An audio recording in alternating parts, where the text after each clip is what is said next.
ददाति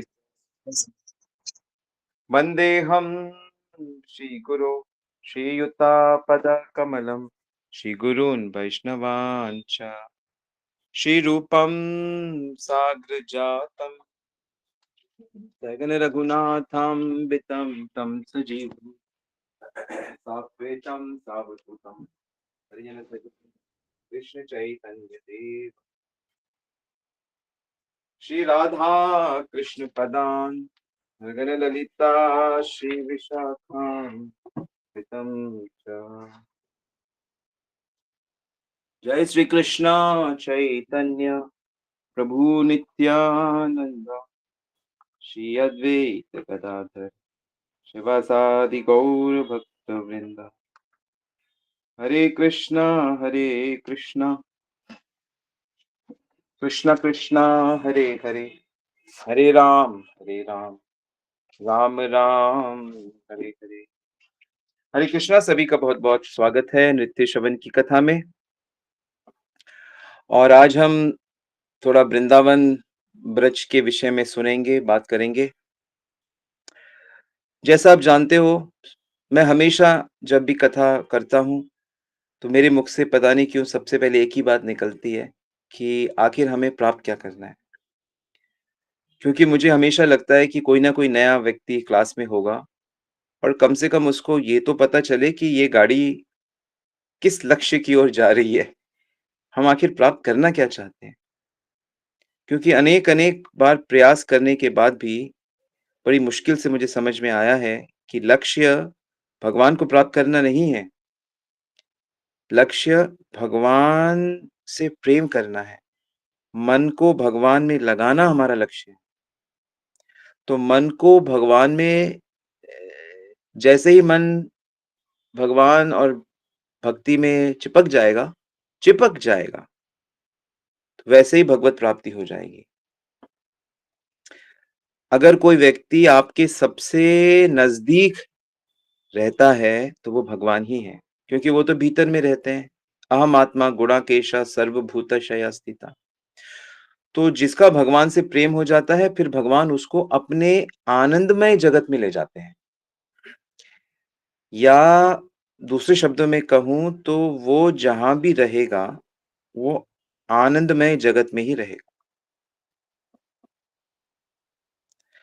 तो प्रकट रूप से भगवान कृष्ण अपने भक्तों के साथ गोलोक वृंदावन नामक दिव्य जगत में रहते हैं और वहां पे केवल भक्ति से ही पहुंचा जा सकता है।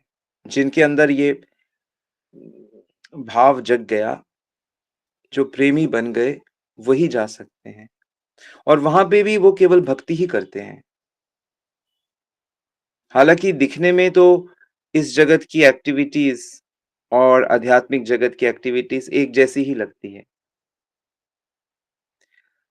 यहाँ पे भी भक्त सेवा कर रहे हैं, वहां पे भी भगवान की सेवा करते हैं। बस फर्क इतना होता है, जैसे एक मैंगो यदि आपने को मिला और वो कच्चा है तो वो आम कच्चा आम है, लेकिन जब वो पक जाता है तब भी वो आम ही है, लेकिन उसका स्वाद बहुत बढ़ जाता है।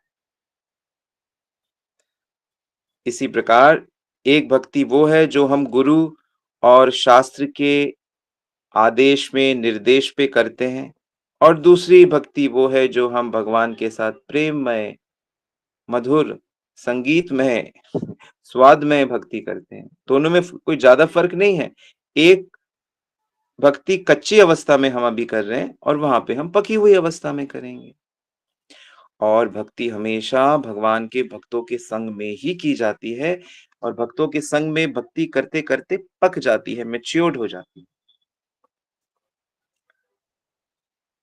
तो भगवान का जो जगत है उसको वृंदावन कहते हैं। तो यहाँ का वृंदावन, जब भगवान यहाँ पे प्रकट होते हैं और लीला करते हैं, तो इसको भौम वृंदावन कहते हैं और वो गोलोक वृंदावन है। यह वृंदावन, यहाँ का वृंदावन भी उसी दिव्य जगत के वृंदावन का अंश है। जैसे भगवान अवतार लेके आते हैं, ऐसे वृंदावन भी अवतार लेके आता है, क्योंकि वृंदावन एक चेतन तत्व है। तो वृंदावन धाम की पूजा की जाती है। वृंदावन धाम श्री कृष्ण से अलग नहीं है, वो कृष्ण का ही धाम रूप है। यदि आप वृंदावन की थोड़ी रज अपने माथे पे लगाते हो, तो इसका मतलब है कि आपने श्री कृष्ण के चरणों की रज अपने शीश पर लगाई है। ऐसा है वृंदावन और ऐसी है वृंदावन की रज। तो ये बड़ा ही अ, अद्भुत जगत है। अगर कोई व्यक्ति वृंदावन में रहता है और वृंदावन में रह के पाप करता है, जैसे कि नशा करता है, व्यभिचार करता है, मांस खाता है, गलत एक्टिविटीज़ करता है, भक्तों को सताता है, हालाँकि वो वृंदावन में रहता है, वृंदावन का पंडित है, तो वो वृंदावन में ही पशु बनकर पैदा हो जाता है। वृंदावन उससे छूटता नहीं है, ब्रज उससे छूटता नहीं है, लेकिन वो वहाँ पर ही पशु-पक्षी के रूप में निम्न योनि में पैदा होता है और फिर कुछ समय तक वैसे रहने के बाद जब वो अपना शरीर त्यागता है, अपने दंड को भोगता है, फिर वो भगवान के धाम में जाता है। तो ये दंड उसको भक्ति के द्वारा दिया जाता है। तो ऐसा नहीं है कि भक्ति देवी के यहाँ दंड नहीं है, भक्ति देवी के यहाँ भी दंड है, लेकिन वो एक दूसरे प्रकार का दंड होता है।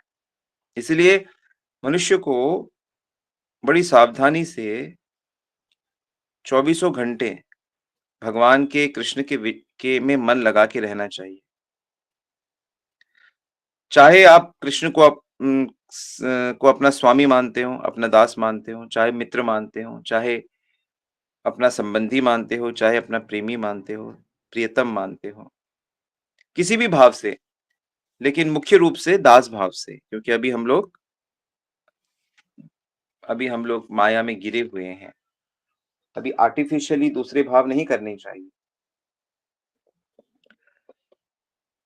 तो वृंदावन की जब हम लीला भागवत में पढ़ते हैं, तो वहाँ पे हम देखते हैं कि गोपियाँ मधुर रस में लीन हैं, सदा श्री कृष्ण के विचारों में खोई रहती हैं। वो सोचती हैं कृष्ण कैसे इतने कठोर जंगल में चलते हैं, उनके चरण इतने कोमल हैं कि कृष्ण के चरणों को गोपियाँ अपने सीने में भी लगाने से डरती हैं कि कहीं उनको चोट ना लग जाए, छिल ना जाए, क्योंकि वो बहुत कोमल हैं। और यहाँ पे जंगल में तो काँटे भी हैं, लकड़ियाँ भी हैं। तो इस प्रकार वृंदावन की सब जो गोपियाँ कृष्ण से अतिशय प्रेम करती हैं, वो इस प्रकार सदा श्री कृष्ण के ख़्यालों में खोई रहती हैं। इसी प्रकार उनकी माता है, वो भी हमेशा विचार करती रहती है कि कृष्ण अपने सखाओं के साथ खेल रहा होगा, पता नहीं उसने ठीक से भोजन किया कि नहीं, कहीं वो कमज़ोर तो नहीं हो जाएगा, कहीं उसको कहीं चोट तो नहीं लग जाई, कहीं पैर तो नहीं मुड़ गया उसका, कहीं किसी गैया ने उसे मार तो नहीं दिया। इस प्रकार सदा कृष्ण के विचारों में उनकी मैया, उनके बड़े लोग सोचते रहते हैं।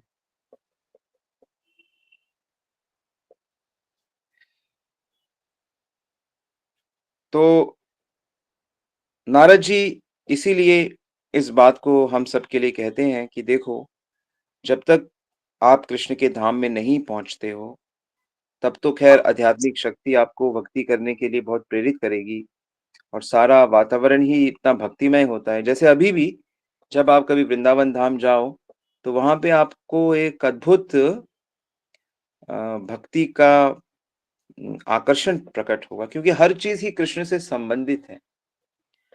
हर कोई गुस्सा भी हो रहा है तो राधे-राधे कहते हुए कह रहा है और चारों तरफ कथाएँ, कीर्तन, परिक्रमा, दर्शन, घंटियाँ, प्रसाद वितरण और उत्सव, श्रृंगार और फूल बंगला और जाने क्या-क्या। कहीं जाओ, जमुना में जाओ, वहाँ जमुना की पूजा हो रही है, किसी किसी पेड़ के पास जाओ, वहाँ उस पेड़ की पूजा हो रही है, वहाँ बताया जा रहा है इस पेड़ की क्या लीला है। हर चीज़, हर जगह, हर एक भक्त जो वृंदावन का होता है वो उसकी एक दिव्य कहानी होती है।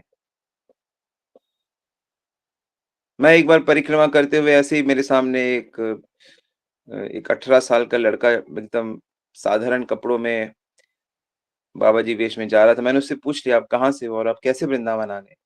तो कोई इतना पढ़ा-लिखा नहीं था।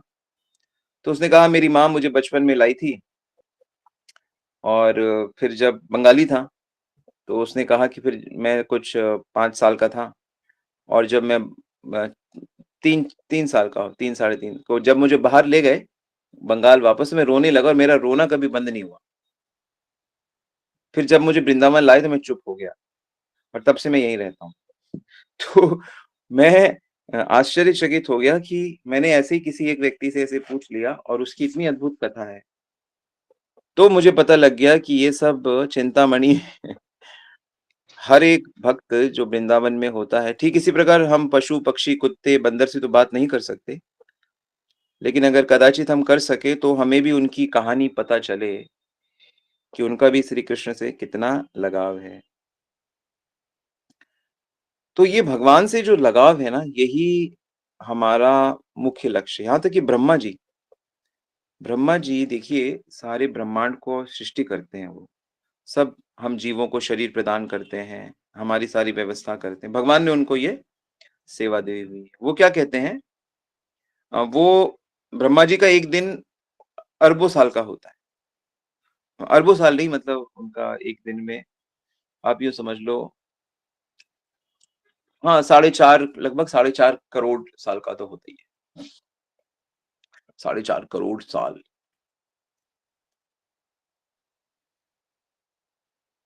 तो ब्रह्मा जी के एक दिन में श्री कृष्ण एक बार आते हैं और बाकी हर उसमें द्वापर में उनके अंश वासुदेव आते हैं।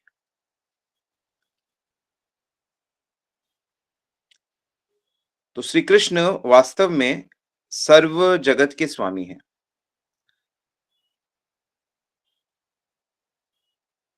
तो जब भी श्री कृष्ण प्रकट होते हैं तो सारे वाद्य यंत्र अपने आप बजने लगते हैं, श्री कृष्ण के स्वागत हेतु।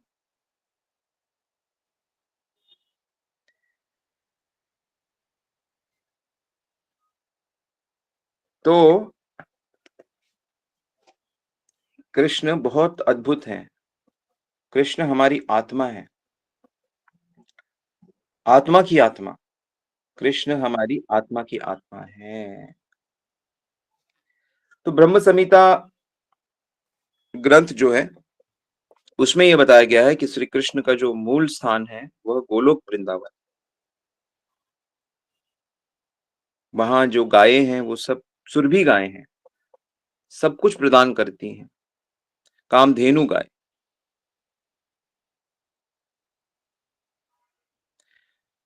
और बहुत दिव्य जगत है, मतलब वन की बहुत अद्भुत शोभा है। हर तरह के पक्षी वहाँ पर हैं, मोर नाचते हैं वहाँ पे। कृष्ण की बांसुरी बजती है और मोरों का नृत्य होता है। जैसे-जैसे गीत वैसे-वैसे। कभी-कभी श्री कृष्ण भी मोर के जैसा कपड़ा पहनकर मोरों के साथ नाचने लगते हैं। कभी सब तरह के वहाँ पक्षी हैं, हंस हैं, सारस हैं, मोर हैं, कोयल हैं, हर तरह के पशु।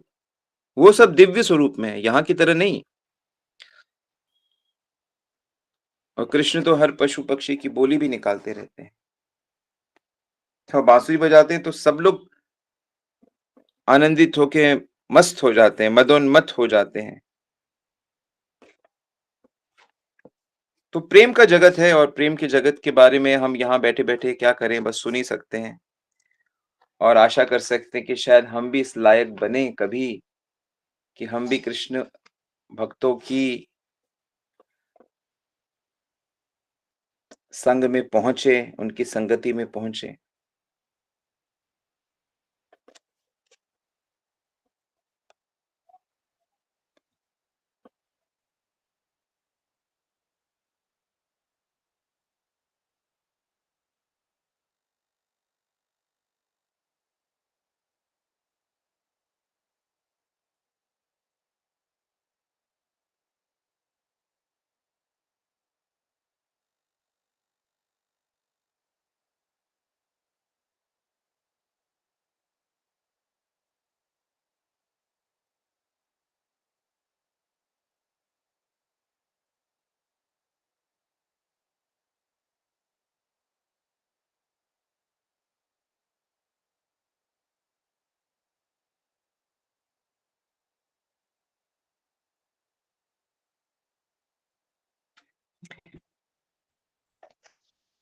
तो वृंदावन जो है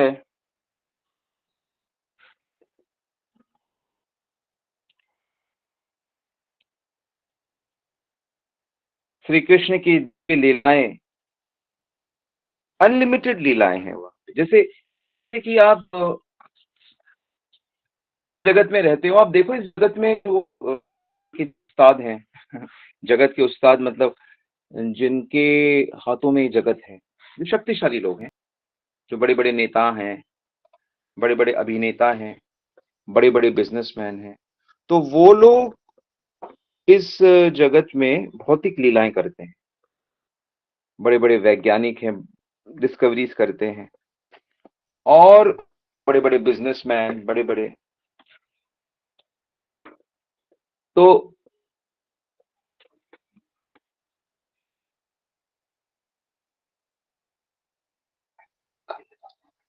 तो बड़े जो हैं, सब लीला, उन लीलाएं होती हैं, उससे प्रत्येक आनंद निकालने की कोशिश अवश्य करते हैं, लेकिन उसमें से अधिक दुख निकलता है। अगर प्रेजेंट देख लीजिएगा, जैसे मान लो रशिया एक देश है, तो वो उसका युद्ध चल रहा है एक यूरोपियन कंट्री से कई सालों, 2-3 साल से, या इधर से हटता हूँ। मिडिल ईस्ट में आप देख लीजिए। तो जो लोग हैं वो आनंद उठाना चाहते हैं, लेकिन उनका जो परिणाम है ना, वो दुख में बदल जाता है।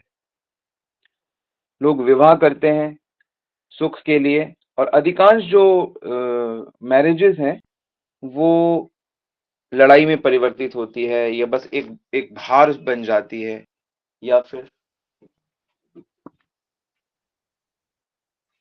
भार बन जाती है, या फिर कोर्ट केस बन जाता है, डाइवोर्स की नौबत आ जाती है, पीड़ा तकलीफ होती है। दोस्ती होती है, और दोस्ती को कर बिजनेस कर, और फिर उस मैंने कितना है कि लोग का खा जाते हैं। तो कहने का मतलब यह है कि भौतिक जगत में आध्यात्मिक जगत जाने की तैयारी करना चाहिए। भौतिक जगत में सुख नहीं ढूंढना चाहिए। इस पॉइंट को नोट किया जाए।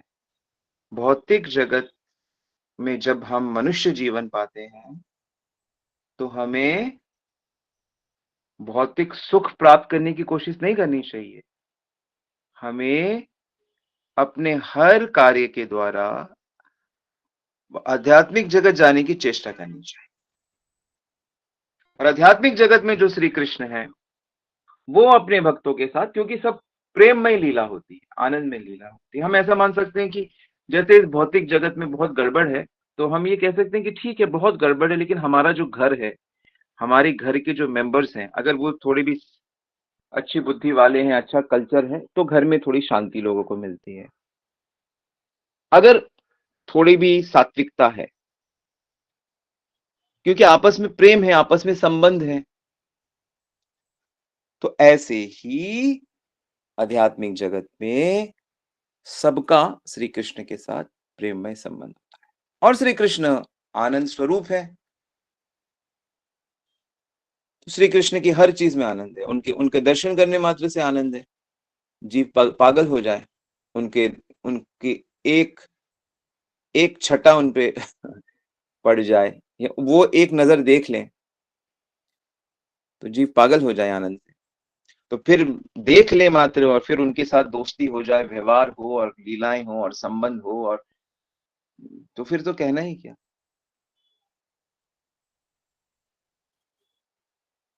तो वृंदावन वास मतलब क्या होता है? वृंदावन में रहने का मतलब क्या होता है? कृष्ण के साथ रहना।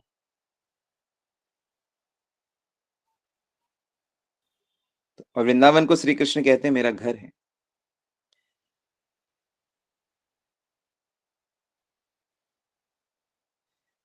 तो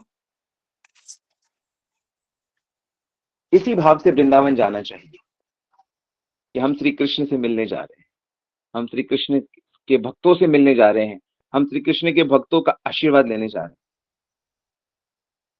तीर्थों में जाना भक्ति में आगे बढ़ने के लिए है। तीर्थों में भगवान के भक्त रहते हैं, संत रहते हैं। वहाँ पे कृष्ण प्राप्ति आसान होती है। वहाँ क्षण-क्षण, कण-कण में कृष्ण व्याप्त होते हैं। कृष्ण तो सब जगह व्याप्त हैं, लेकिन वह भक्ति में भाव से व्याप्त हैं।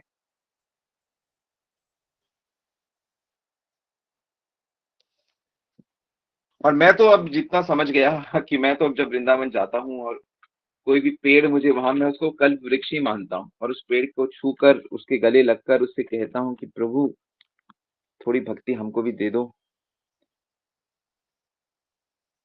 आप आप तो सब दर्शन करते हो यहाँ पे,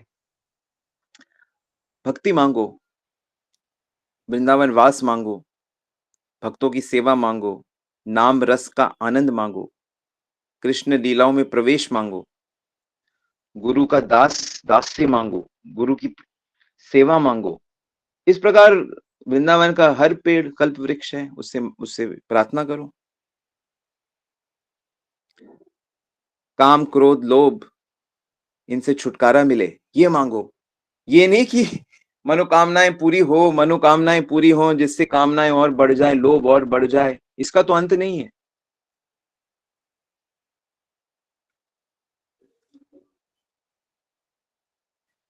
तो इस भौतिक जगत में भगवान ने जो अपनेपन वाले घर बनाए हुए हैं, वो ये धाम। जैसे भौतिक जगत में हमारा घर जहां हमको शांति मिलती है, विश्राम मिलता है, ऐसे ही जो लोग आध्यात्मिक जगत में जाना चाहते हैं, उसका एक छोटा अंश भगवान ने यहाँ पे प्रकट किया हुआ है।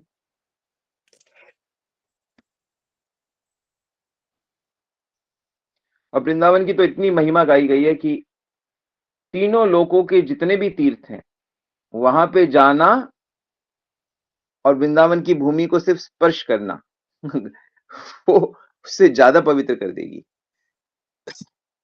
ब्रह्मांड पुराण में कहा गया है कि तीनों लोकों के तीर्थ स्थलों की यात्रा करने का जो लाभ मिलता है, वो मथुरा यानी वृंदावन की पावन धरती का टच करने मात्र से मिल जाता है। अब बताइए, ये रहस्य कितने लोगों को पता है?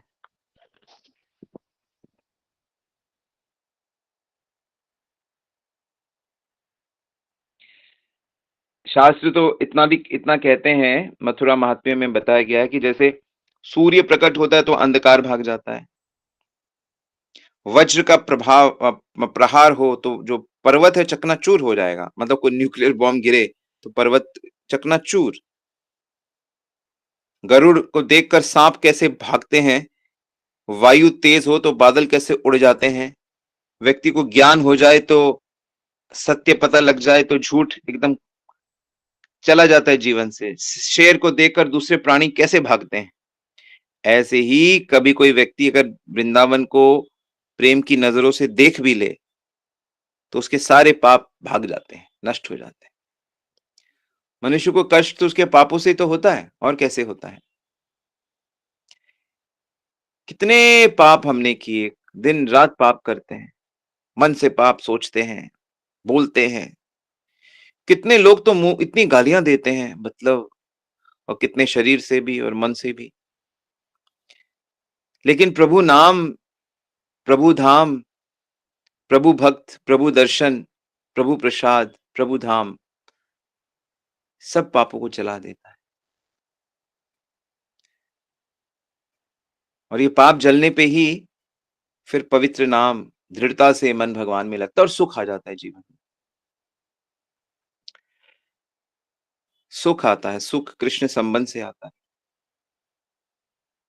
पापी व्यक्ति भी अगर किसी तरह वहां पहुंच जाए, हालांकि पापी पहुंच पाते नहीं, पापी का मन नहीं करता वहां जाने का, लेकिन कदाचित किसी संबंधी कोई भक्त हो, किसी कारण से अगर कोई पापी व्यक्ति भी वहां पहुंच जाए, तो वहां से आध्यात्मिक वातावरण से प्रभावित होकर वो भगवान का भक्त बन जाता है।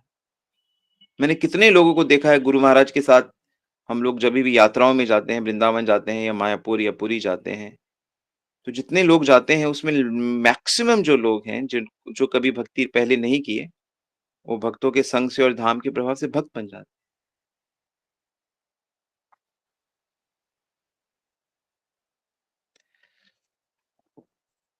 तो इतना महत्व है भक्ति के अंगों का, ये बहुत बड़ा अंग है।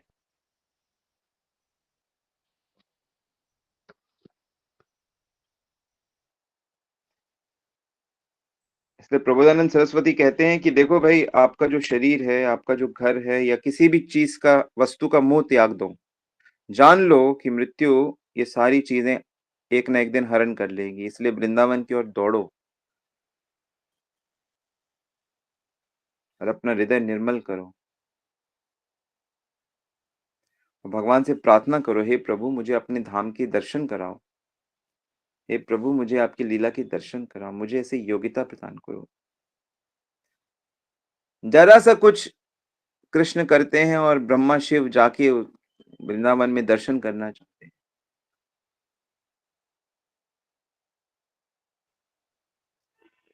ऐसा है वृंदावन धाम। तो मैं अभी कुछ दिन हम लोग यही चर्चा करेंगे, धाम की महिमा और अलग अलग अनुभव। तो आज के लिए इतना ही। आशा करता हूँ कि दिन पर दिन आपकी धाम जाने की, आध्यात्मिक धाम जाने की जो इच्छा है वो प्रबल होगी, बलवती होगी। आप सुखी हो, शुद्ध हो, यही कामना करता हूँ। हरे कृष्णा। श्रील प्रभुपाद की जय, श्री गुरु महाराज की जय।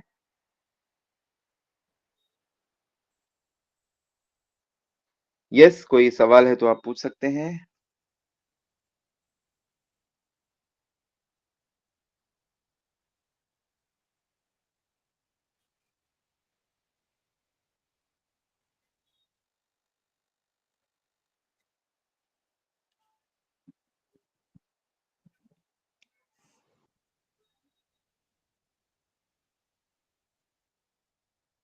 हरे कृष्णा प्रभु जी, दंडवत प्रणाम। हरि बोल। हरि बोल। प्रभु जी, कल गोपाष्टमी के दिन क्या पूजा करनी चाहिए? गोपाष्टमी का मतलब है कि श्री कृष्ण पहली बार गैया को, बछड़े को लेके वन में गए थे। जी। तो आप गैया की पूजा कर सकते हो, कन्हैया की पूजा कर सकते हो। तो फास्ट भी रखते हैं प्रभु जी कल? नहीं, फास्टिंग का तो नहीं है ऐसा। जी, वही पूछ रही थी मैं, फास्ट तो नहीं रखते हैं। भजन करते हैं। जी। हरे कृष्णा प्रभु जी, दंडवत प्रणाम। हरि बोल।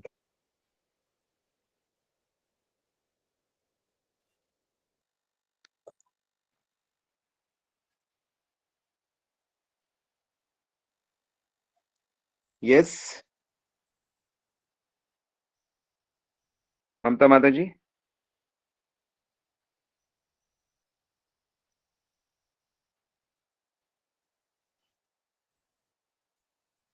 हरे कृष्णा, दंडवत प्रणाम स्वामी जी। जी माता जी। हरे कृष्णा। हाँ, स्वामी जी, जैसे 10-12 साल पहले जब पहली बार वृंदावन गए थे, तो उस समय जैसे पूरा, जैसे अभी, अब पहले से और अब में बहुत परिवर्तन होता जा रहा है। जैसे बिल्डिंग्स बहुत बनती जा रही हैं, जो गांव का एरिया था पूरा धीरे धीरे बहुत परिवर्तन आ रहा है।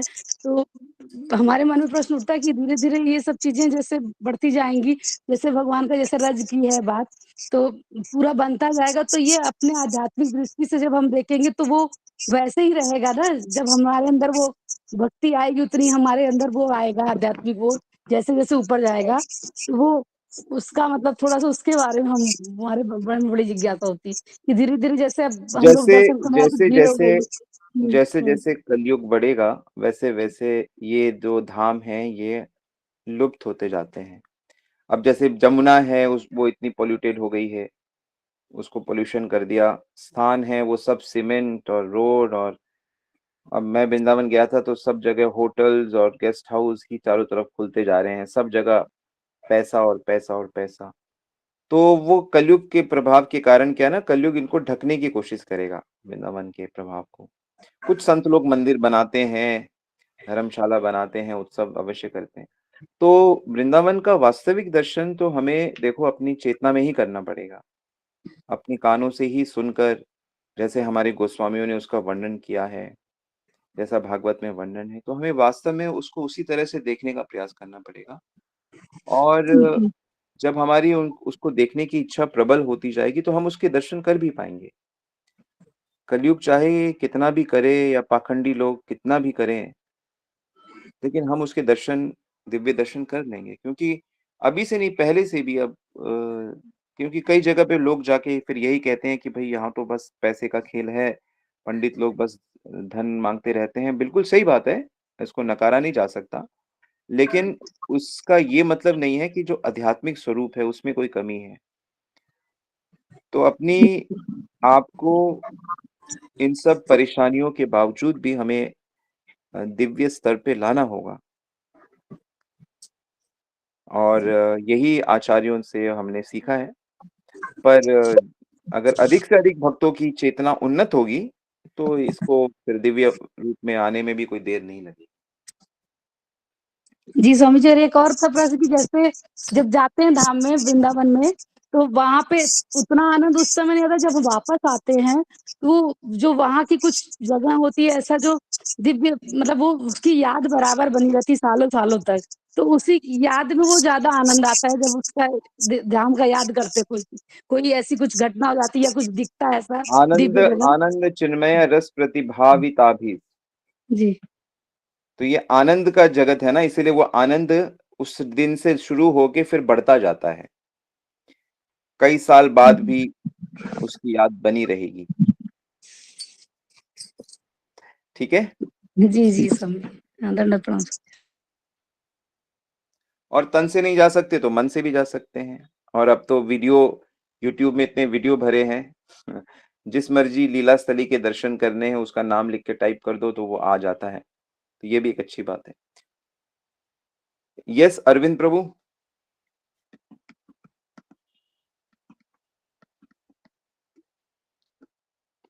हाँ स्वामी जी, दंडवत प्रणाम। दरबार प्रणाम।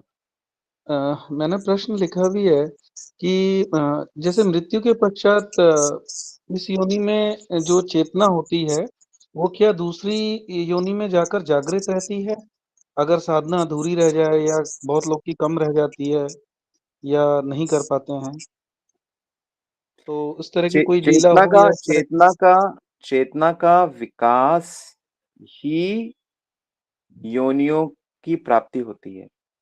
चेतना का डिमोलिश मतलब डिनोमिनेशन, नीचे जाएगी अगर चेतना तो नीचे की योनियां प्राप्त होगी, चेतना ऊपर की योनि में जाएगी तो ऊपर की चेतना प्राप्त होगी, ऊपर का शरीर प्राप्त होता है। भगवान कहते हैं कि जो मनुष्य भक्ति में का प्रयास कर रहा है, उसकी भक्ति अधूरी रह जाती है तो वो अच्छे घरों में पैदा होता है। थोड़ी सी भक्ति करी है, भोग वासना ज्यादा है तो स्वर्ग में जन्म लेता है। और अगर अच्छी मात्रा में 50% के आसपास भी भक्ति है तो फिर वो स्वर्ग में जाने की जरूरत नहीं है। फिर अच्छे परिवारों में भक्ति में, गोस्वामियों के यहाँ, शुद्ध आचरण वाले लोगों के यहाँ पैदा होकर नाम जप करने वाली उसको माँ मिलेगी, नाम जप करने वाले पिता मिलेंगे। ऐसे परिवारों में जन्म लेके फिर वह भक्ति आगे कंटिन्यू कर।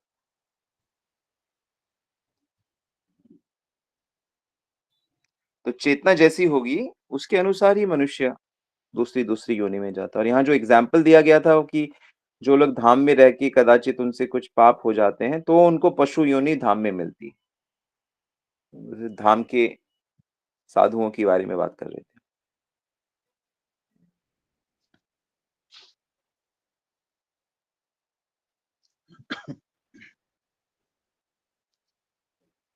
ओके।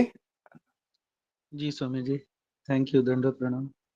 और भक्ति का जो सबसे मतलब, मैं तो मतलब बलिहारी जाऊं इस पॉइंट पे कि भक्ति देखिए कितनी अच्छी है कि किसी को फिजिकली कुछ करने की जरूरत नहीं है। मतलब भगवान ने भगवत प्राप्ति कितना आसान बना के रखा है। कोई कहे मैं गरीब हूं, मैं नहीं जा सकता, कोई कहे कि मैं अपंग हूं, मैं नहीं चल सकता, परिक्रमा कर सकता, तो भगवान कह रहे हैं तो मन से तो कर सकते हो, इसीलिए मैंने मन को इतना एक मतलब एक्टिव बनाया है, क्षण में पहुंच जाए। तो क्षण में आप वृंदावन देखकर वहां पहुंच जाओ, दिव्य वृंदावन पहुंच जाओ आप। और भगवान कह रहे मन से मेरे को दे दो, तुम्हें जो मुझे जैसा सजाना है, माला पहनानी, हीरो का माला पहना हुआ, आप क्यों गेंदे की माला पहनाओगे भगवान को? क्यों क्यों गुलाब की माला पहनाओगे? आप बिल्कुल दिव्य बैजंती माला बनाओ, आप मन से बना को पिरो एक एक फूल और भगवान के गले में पहना दो। अरे कितना कन्हैया ने राधा जी कितना सुंदर, कितना आसान बनाया है। तो जिन्होंने सुना नहीं ये बात, जिन्होंने समझी नहीं ये बात, वो कहेंगे हाँ अच्छी बात है। और जिन्होंने ये बात सुन लिया तो वो बैठे बैठे कहीं बैठे हैं, अपना बस स्टैंड में बैठे हैं, रेलवे स्टेशन में बैठे हैं, वो धाम में भगवान की सेवा कर रहे हैं। कोई घर में नहीं है, माला जप रहे हैं और भगवान को अपने घर में ही उनकी प्रेजेंस को फील कर रहे हैं कि भगवान मेरे घर आए हैं। कोई नहीं होता तो आ जाते हैं। हमारी माता जी कहती है ना, कहाँ है आप सीमा माता जी? अकेले हैं चले आओ, एक दिन मुझसे कह रही थी कि अकेले हैं चले आओ। सो तो मुझे याद है ये। तो कहने का मतलब ये है कि कितना सरल है ये कृष्ण प्राप्ति। बस मन में उनको रखना है, इतना सा हमें प्रयास करते रहना है, इस चंचल मन में हो जाएगा।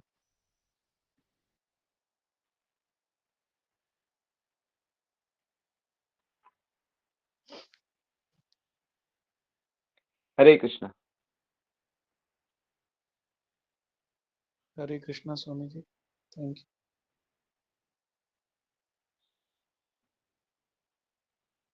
ऑल राइट, सो